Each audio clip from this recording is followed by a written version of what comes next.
now that we've gotten that out the way, we've talked our talk. You know what I'm saying? We did our talk about the games. We did our review. Correct. We like to get into a segment here we call XFaLiens. XFaLiens. So in our XFaLiens talk this week, I wanted to stick with the theme of the show and talk about the parity. Correct. The parity in the league. Correct. So I think we can both agree that the league appears to have a good amount of parity. Yes. As of right now. Yeah. And that seems to be what the people want. People don't want to see one team dominate the league entirely. They don't want to see, of course, 3 teams be good and everybody else is terrible. Of course. My question is, do you think that's better for the league? My reference for that is most of the leagues that we see in the mainstream now, being the NFL, the MLB, they started off with a small league where one team was dominant, being the Yankees, being the Packers. You see what I'm saying? Yeah. Do you think it's better for this league to have parity going forward, or do you think it's better for it to have teams that are just top-notch tier talent, even though they are that much better than the rest of the league? Which I think both are kind of happening right now, because it seems to me it's like Roughnecks, the rest of the league, then Seattle. That's how I see them. I like Seattle, bro. You really don't like Seattle at all, but I maybe again, DC is down there. I don't know. Yeah, I like what Seattle showed me this week. But as far as the parity and is it good? Yeah, I think for this league it's good because as opposed to, I think the times are different. When the NFL was just coming up, when MLB was just coming up, I feel like the times were different in the sense that professional sports or professionalism within sports wasn't even a thing yet. You see what I'm saying? You are 100% true. So that needing that identity of one dominant team was like, that was the what was like the the times of the era. It was easy for one team to become America's team. Exactly. They needed that image. Because that's why they even have it in football. Dallas is America's team. Well, I think one of the things that points to that is just technology. It wasn't as easy to find the small groups of people that you agree with. So it was better to have one team be the dominant. Everybody likes this team because this team is good. Correct. Because that would unite people across the country more. Whereas now we have all these systems. Yeah. Whereas, okay, I'm a Vipers fan. Yeah. I'm going to Tampa Bay and to find these. I'm going to go to the Tampa Bay Vipers Facebook group. Did you watch the game this week? For which one? The Vipers Defenders game. Briefly. I think that was the one I saw the least of. Okay, so I was watching the game, and I see people in the stands. They already have the Vipers gear. Yeah. Some of them already have full Vipers helmets, not helmets, but they're like a mask type helmet deal, supposed to look like of a Viper, full green down. I'm like, how did this you know what I mean? I'm already seeing the cult following of stuff starting it, and I obviously expect teams like St. Louis to have that real cult fan following. Yeah. You know what I mean? Yeah. So it's just like that I think is going to be better for the parity of the league. Yeah, because then every team has good though, because I think people just want to see good football. Yes. They want to see a good product and they want to see sustainable good football. So if one team is just running through everybody, which I mean right now the Roughnecks are doing it. They are doing it. They only won by 7 last week. So so they're running through everybody as far as getting the win. But there's still competitive football going on. Yes. The other teams that are supposed to be good are losing. Yeah. So you don't see the Roughnecks running through teams the way the Patriots have run through teams in the past. You know what I mean? The Patriots were never a blowout team though. So this is kind of similar. I don't know because there were hold on not the was That's it the not Patriots? I'm pretty sure that I don't know, but I'm thinking about there was one team earlier this year beat the Dolphins by 50. I don't remember if that was the Patriots or not. And then you also have to remember when they had the 18-0. You know what I mean? That was kind of the team I'm talking about. 18-0 Brady, Randy Moss Patriots. Yeah. You know what I mean? Yeah. So that they're not beating teams in that sense. Yeah. You know what I mean? Like you said, these games are still close. The Roughnecks are still pulling out games at the end of the game. It's not over by halftime. Other than the Vipers Defenders was competitive. Yes. Every single one. Yeah, definitely. Like you see what I'm saying? And even the Vipers Defenders game, if you watched it, you were kind of waiting for the Defenders to get in the whole game, and they just never did. So it was like you expect the Defenders to be there, and they're just not. I don't know why. Something's missing. Something's off. I can't explain it, but something's just not right. Yeah. With the DC defenders. I don't get I'm that. not sure at all. I think the parity of the league is good for the league. I feel like it's going to bring more people, more interest. It's going to spike more interest. People are going to hear about it. Like, hey, there's some decent football going on Saturdays and Sundays right now, and it's going to bring more fans, more people interested, which will, eventually trickle into different facets of the league. So I think it's great. The only thing I could ask for more is just better quarterback play to a degree. Yeah. In the sense that which we've spoken about. Yeah, Still waiting for that better quarterback noticed play. Now. I still think it is improving, but yeah, like just my blind love and excitement from the first couple of weeks was I guess stopping me from really looking at it. But this week, I was looking at it and starting to see that I'm not seeing too many quarterbacks throw receivers open. They're not leading quarterbacks. I think that's the biggest problem is these quarterbacks are not leading their receivers. The receivers aren't getting the opportunity to do much with the ball. They have to adjust to get to the ball just before the defender gets there, and they're taking big hits because of it. Exactly. I think it was Mikhail McKay, the Cincinnati product. The Guardians receiver. Yeah, the Guardians receiver. He came from Cincinnati. Okay. For college, and he had 4 targets, 2 receptions, only 12 yards, but he had another play where he was wide open. One of those targets should have been a touchdown. Yeah, one of those targets should have been a touchdown. Wide open. He had about maybe 30 yards to get downfield, and he dropped the ball, and everyone was saying like, "Oh, he has to catch that." Yes, his hands touched it, so he has to catch it. However, his momentum was going up the field. Yeah, and he has to redirect his momentum or stop his momentum. Yeah, he had to stop his momentum in his tracks to be able to catch that. But you see what I'm saying? That just shows me that if it was a little bit better of a ball, throw, it would have been a touchdown. If you watch that, I know exactly which play you're talking about. If you watch that play, and we'll get more into it in Guardians talk. But if you watch that play, Perez had all the time in the world to throw that ball.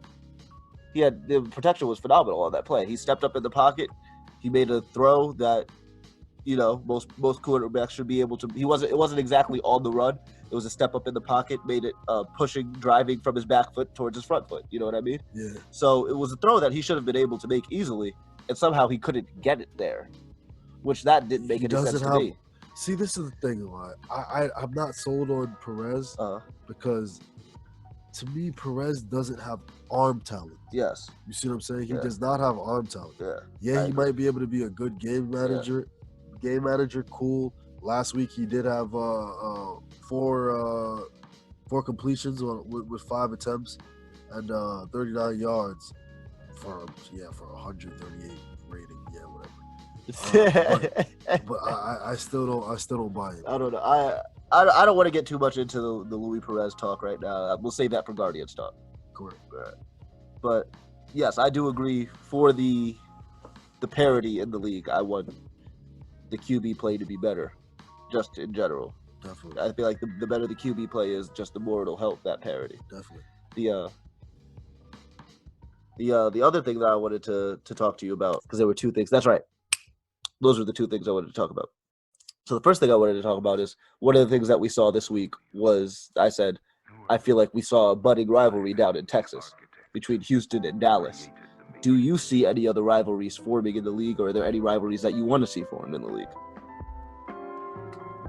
Do I see any rivalries right now? No.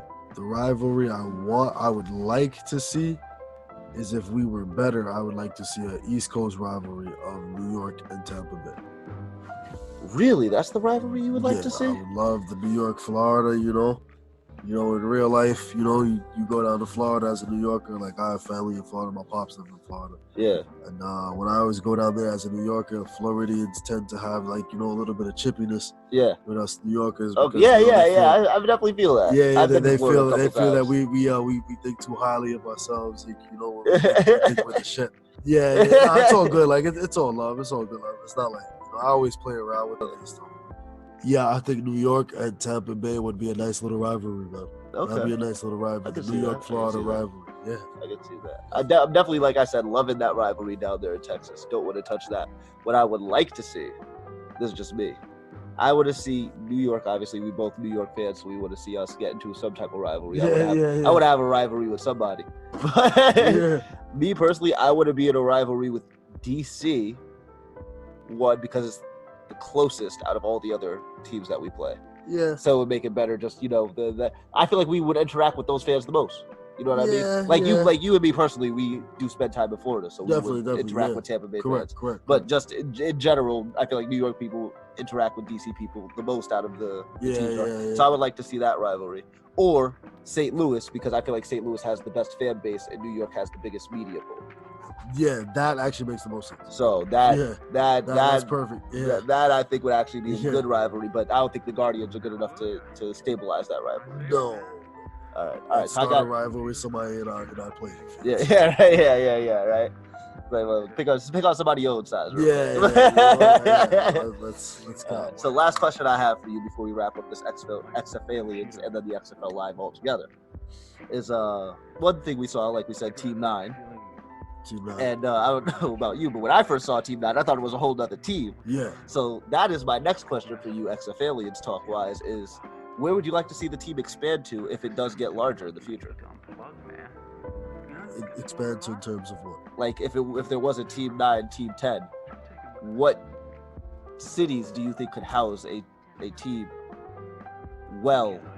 Also kind of going with the rivalry thing, you know what I mean? Like, yeah, I've seen a couple videos about this. Some people are saying, like, of course, Las Vegas, you know. Vegas got to prove to me they can handle the Raiders first. Yeah, like, you know what I mean? It's the betting capital of the world, in essence. Yeah, and, I guess. Yeah. So, of course, Vegas. Of course, I would like to see a team in Baltimore. Really? That would be dope. Baltimore? That would be good for DC. Yeah. Because, you know what I mean? I feel like they would get a good rivalry going there. I would definitely like to see Baltimore fans are very adamant. Yeah. I'll give you that. Las Vegas, for sure. Maybe Pennsylvania. Okay. Maybe Pennsylvania. Yeah, I can see that. Pennsylvania does take their Cali has enough teams already. Arizona. Wait, I don't think Arizona would be Arizona or Colorado. Arizona, I could see Arizona. Colorado. XFL team would do really well in Colorado. See, that's what that was going to be mine. I was going to say I think Denver. If I was going to throw another West Coast team in, I would say Denver. That would be my first. I lived in Colorado for a year, and when I left Colorado, I had to like really work myself out of being a Broncos fan.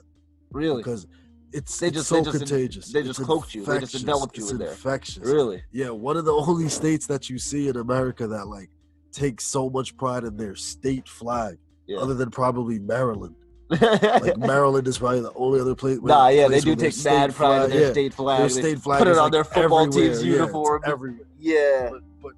But Colorado has to be like, you know, like probably the second state after Maryland, where they take so much pride in their state flag and everything about Colorado. Their fans are just some of the most passionate people you've ever seen, probably other than Raiders fans. Yeah. Because obviously, Raiders fans. So yeah, I definitely think, like I said, I think one, because Colorado is just still increasingly growing in revenue and economy. Correct. You know what I mean?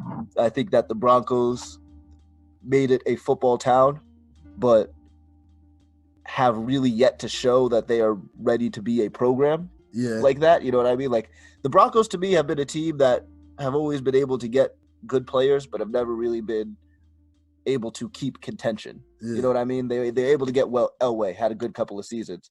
Weren't really that good of a franchise otherwise. Bam, get Peyton Manning, have a good couple of seasons. And now they're reduced back to mediocrity somewhat. So I think that they're primed to have a team that can actually be good. Same way New York was. Yeah. New York right now doesn't have a team that's good. So the Guardians gives me hope as a New York football fan to see something that produces W's. You know what I mean? And then so this is my other team. I think that they should put an East Coast team, because they have West Coast, East Coast. I think they would have to put two in at a time. Correct. An East Coast team somewhere up in the Northeast. I knew you were going to say that. How'd you know I was going to say I knew that? you were going to say because you were probably thinking Rhode Island. I don't know where, Yeah, but like, I mean, Pennsylvania is kind of northeast enough for like, me. You know what I mean? Like Pennsylvania, Connecticut, I would rather go. You know what I mean? But this is my thing about the Northeast. Host a protein. This is my thing about the Northeast. Yeah. As terms of football, is they have one team, the New England Patriots, and it accounts for all those states up there. Whoa. What? Is that what the New England Patriots mean? New England, yes. New England is everything north of New York, northeast of New York, essentially. That's what New England is. Says who? What? That is. I'm pretty sure that is the actual map definition of New England. New England is Vermont, New Hampshire, Rhode Island, Connecticut, Massachusetts, Maine. Those are the New England states. One of those states needs a football team other than the New England Patriots. Those teams are forced to be Buffalo Bills fans if they don't want to be New England Patriots. Connecticut, Maine, Massachusetts, New Hampshire, Rhode Island, Vermont. Wow. So that is crazy. Which I think that kind of leads to why the Patriots this whole time. No, they're not. I mean, they're in Massachusetts, that is why they are considered a Boston. Yeah. They're not even in Boston though. Yeah. They're in Foxborough. Oh, that's southern Massachusetts. Wow. You know what I mean? That's not even near Boston. So it's to me, I would like to see the northeastern part of the country get another football team to talk about, because I don't know if everybody else remembers this about the NFL, but the Patriots used to be trash. Yes. Patriots were garbage. Definitely. And I've lived in Massachusetts. I can tell some of them New England fans do not remember that. Yes. They don't remember that the Patriots were garbage. So when the Patriots go back to being garbage, which I'm pretty sure they will sometime soon, they're going to need another team to root for. Yeah. That's where the XFL goes slide right there. You know what I mean? I'm not a fan of it. Still. Yeah, I know you're not. Yeah, I'm never going to get you to be a fan of New England. No. But, all right. So that was good. That was good. So, dang, I guess now we're gonna have to switch levels. And I'm joking. I'm messing with you. That's it. That's all we got for this week.